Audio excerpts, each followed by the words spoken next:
Selamat sore, salam entrepreneur. Sore ini kita akan membahas salah satu mata kuliah International Corporate Strategy dengan materi analisa ekspansi perusahaan sel terhadap energi terbarukan. Yang pertama terkait dengan latar belakang dan konteks global. Perubahan iklim menjadi tantangan global yang mendesak mendorong perusahaan energi seperti sel untuk beradaptasi. Laporan Shell Energy Transition Report tahun 2022 menegaskan komitmen mereka untuk mencapai emisi nol bersih pada tahun 2050.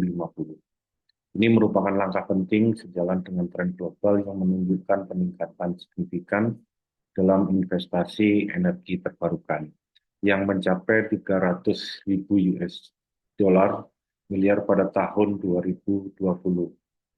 Sel yang dikenal sebagai raksasa minyak kini bertransformasi untuk memenuhi tuntutan keberlanjutan. Yang selanjutnya adalah terkait dengan analisa berdasarkan teori strategi kompetitif.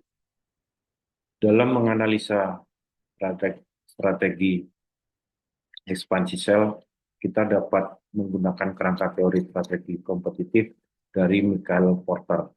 Sel mengadopsi pendekatan diferensiasi dengan berinvestasi dalam teknologi energi terbarukan, seperti proyek tenaga surya di India yang memberikan energi bersih bagi lebih dari 1 juta rumah tangga.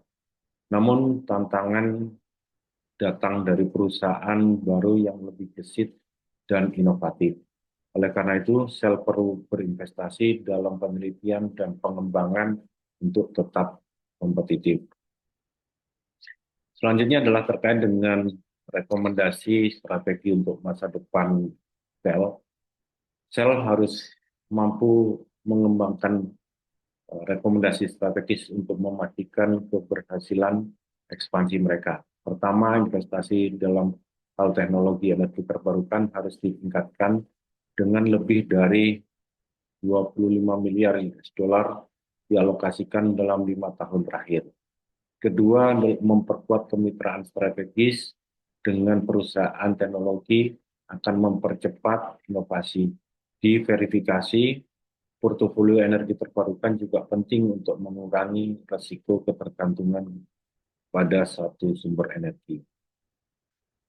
Selanjutnya terkait dengan terakhir adalah kesimpulan implikasi, di mana transisi energi adalah langkah penting bagi sel untuk tetap relevan di pasar yang berubah.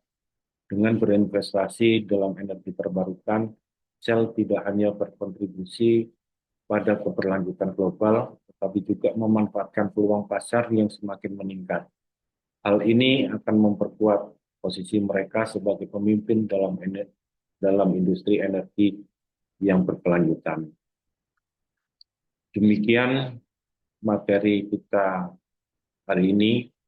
Jika ada pertanyaan tentang strategi ekspansi sel ke energi terbarukan, apa yang jadi pikiran tentang tantangan dan peluang yang dihadapi perusahaan sel, mari kita diskusikan bersama. Terima kasih atas perhatian Anda. Saya berharap presentasi ini dapat memberikan wawasan yang berguna tentang strategi ekspansi sel ke energi terbarukan. Jika ada pertanyaan lebih lanjut atau diskusi, jangan ragu untuk ditulis di kolom chat. Demikian, selamat sore dan salam entrepreneur.